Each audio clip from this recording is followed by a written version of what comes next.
Spotify and Bad Bunny just made a concert film available to every single person on the planet, completely free of charge. No subscription required, no sign-up wall, no 3-day free trial that quietly becomes a monthly charge the moment someone forgets about it.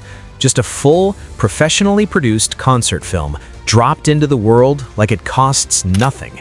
And on the surface, that sounds wonderful, generous even. But here is the uncomfortable truth that a lot of people are going to scroll right past without thinking about. When a company worth tens of billions of dollars starts handing out premium content for free, the correct emotional response is not gratitude, it is suspicion. Deep, well-reasoned suspicion. Because billion-dollar corporations do not give things away, they make investments. And right now, every single viewer of Billions Club Live is the investment. Welcome to Pop Showroom, where we bring you the stories behind the headlines. If you're not subscribed yet, hit that button right now because this story goes deeper than anything you've seen in the mainstream media.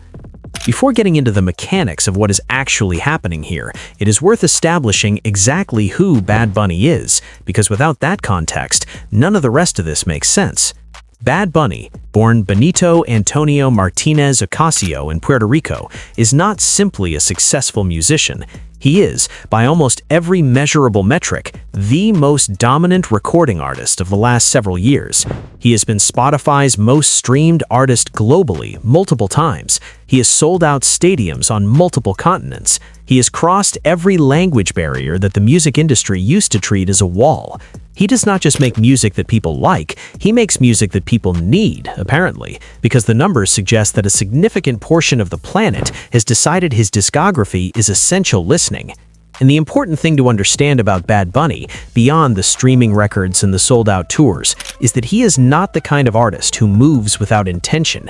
He is strategic, thoughtful. He has made career decisions that confused people at the time and then turned out to be exactly right 18 months later. So when Bad Bunny agrees to attach his name and his music to a globally free Spotify release, the assumption that this is a simple, lighthearted gesture of generosity deserves to be challenged immediately. Billions Club Live is described as a concert film, and that description matters because a concert film is not a music video. It is not a 10-minute highlight reel. It is a full cinematic experience, one that is designed to place the viewer inside the show. The lighting, the crowd, the stage production, the energy of a live performance, all of it is captured and presented in a way that is meant to replicate what it would feel like to actually be there.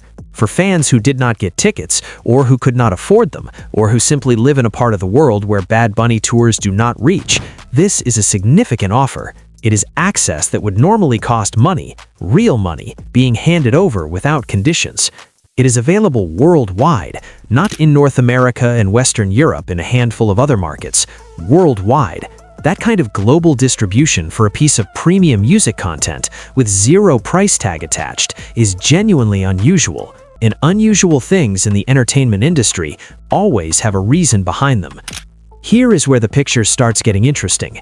Spotify is a streaming platform. Its business model lives and dies on subscribers, people who pay a monthly fee to access music, podcasts, and now apparently concert films. The platform has spent years competing aggressively with Apple Music, Amazon Music, YouTube Music, and every other service trying to capture ears and wallets at the same time. And one of the most effective ways to convert a non-paying user into a paying subscriber is something the industry calls a value demonstration, showing someone what the platform can do before asking them to commit financially. Billions Club Live is, among other things, a value demonstration at a global scale. Every person who watches it is someone Spotify now knows is interested in premium music content. Every non-subscriber who finishes the film and thinks, "I want more of this," is a potential conversion, and every engagement metric, watch time, shares, comments, click-throughs, feeds back into Spotify's data infrastructure and helps them understand their audience better than any survey ever could. The film is free for the viewer. For Spotify, it's market research, user acquisition, and brand advertising all running at the same time, all dressed up as a gift. Streaming platforms have a well-documented history of benefiting enormously from artist content, while the artists themselves see relatively modest returns from streams alone. This is not a conspiracy theory. This is a conversation that has been happening openly in the music industry for years. Artists, managers, and independent labels have raised concerns about royalty structures, about the way streams are counted, about the gap between the enormous revenue streaming generates and what makes its back to the people who created the music in the first place. In Bad Bunny, this is the crucial detail, has not been quiet about where he stands in this conversation.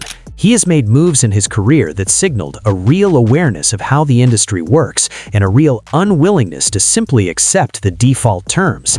He is not someone who signs deals without reading them. He is not someone who lends his name and his image to a project without understanding what he is getting in return. Which is why the nature of his arrangement with Spotify for this release is genuinely worth thinking about, because something was negotiated here, something was agreed upon, and the public is only seeing the finished product, not the terms that produced it. This is exactly the kind of story that the mainstream music press is going to cover as a feel-good moment and move on from, but there's a lot more happening underneath it. If the goal is to stay ahead of what is actually going on in the music industry, not just what it looks like on the surface, then this channel is the right place to be. Subscribe right now and turn on notifications because the next breakdown is already coming. Here is the part that changes the entire frame of this story.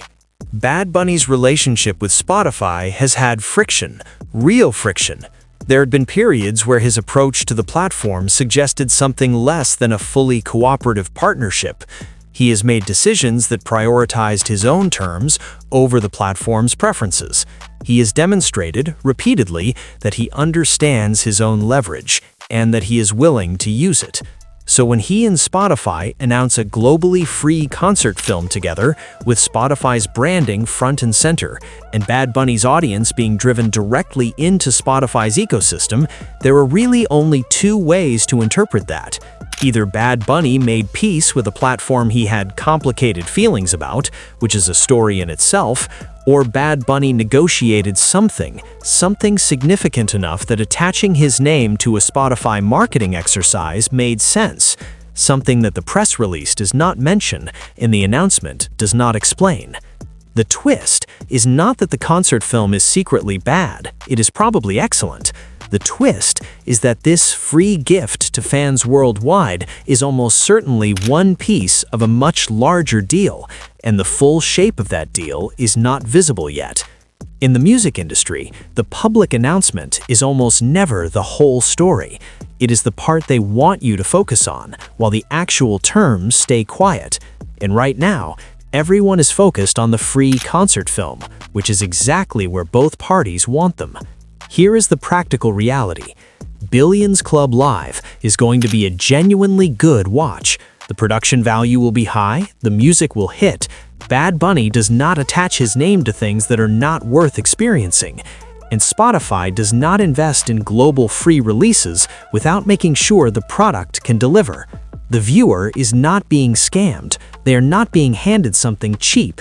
They're being given real access to a real piece of entertainment, and there is nothing dishonest about enjoying it. But enjoying something and understanding it are two different things. And understanding what Billions Club Live actually is, a strategic release at the intersection of artist leverage, platform ambition, and audience data, makes it a much more interesting thing to watch than just a free concert film. It is a window into how the modern music industry actually operates, how the biggest artists in the biggest platforms find ways to use each other for mutual benefit, while the public watches the output and assumes it is just entertainment. It is entertainment, it is also business, and in 2026, at the level Bad Bunny and Spotify are operating, those two things are almost always the same thing at the same time. What Billions Club Live actually represents, beyond the immediate headlines, is a preview of where the relationship between artists and streaming platforms is heading.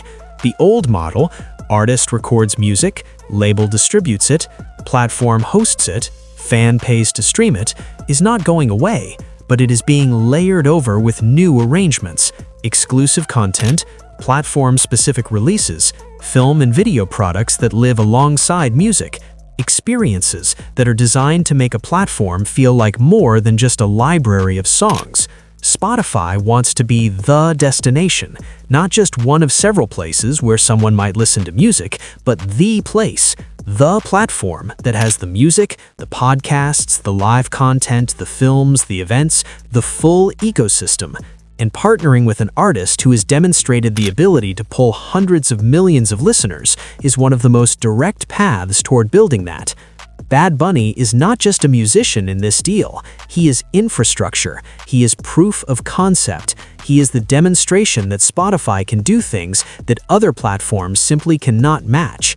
And for Bad Bunny, working with the platform that reaches his audience at the scale Spotify does, even with the complications that relationship has had, is a reality of operating at the top of the industry. The biggest artists cannot afford to be at war with the biggest platforms indefinitely. At some point, terms get negotiated. At some point, both sides find enough common ground to work together. Billions Club Live is what that common ground looks like when it finally gets made public.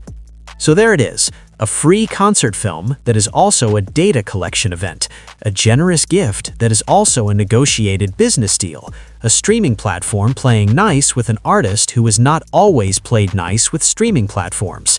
Billions Club Live is all of those things at once, and the fact that most people will watch it and just see a great concert is exactly what makes it work so well as a strategy. And if this is the kind of content that makes the music industry make sense in a way it usually does not, subscribe to the channel, turn on notifications, share this with someone who still thinks free means simple, because the next story is already out there, and this channel is going to be right there when it drops.